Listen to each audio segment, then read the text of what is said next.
crisis. We've got to recognize that we're one of the worst states in the country in terms of investing in our children's higher education. That is just a fact. And we've been neglecting that actually before Governor Kasich took office, but it has accelerated.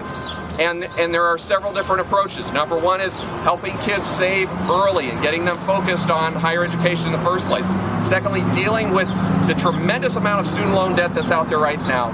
And then thirdly, recognizing that a lot of the scope of that problem exists because we're not giving the money in financial aid that we were even a few years ago. And if somebody is going to say, well, we had to make those sacrifices, then when the economy started to recover as it did nationwide, why didn't we restore that funding? Why was the #1 priority to give tax cuts to the wealthiest people in the state?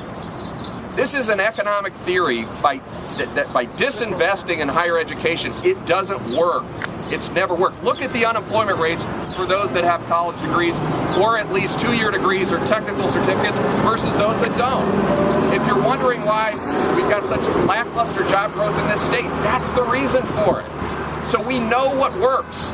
And we know that Ohio, which at some points in our history was leading the country in terms of access to higher education, has fallen behind.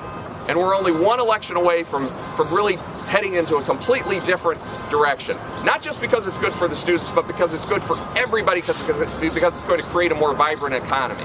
The jobs of the 21st century are going to be filled by people that have training past high school. If a kid gets out of high school, whether they graduate or whether they drop out, and there's nothing else on their horizon for them educationally, it's almost guaranteed that they're going to be stuck in poverty or a low-wage job. And the good news is that the kids in Ohio want this. They want this opportunity, but they're sitting around the kitchen table trying to figure out how in the world are we going to make it? And how many tens of thousands of dollars of debt are we going to be stuck with? Or are our parents going to be stuck with? And we shouldn't be facing that situation. I don't want families, as I said, my wife and I, we're doing fairly well financially and we're able to make it. But how many families this year, right now, because college acceptance letters have been sent out, people are deciding where they're going to go. How many families said, do we have to take out a second mortgage? Do we have to decide which child we can afford to send to school?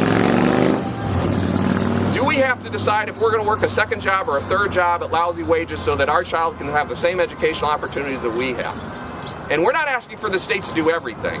That's why we have a real emphasis on saving for college as well. So we certainly agree that people should have to make sacrifices to go to school, but they are making those sacrifices. It's the state government, and it's John Kasich that's been walking away from that commitment. And we're one election away from turning direction on that. So I want to thank everybody for coming out here.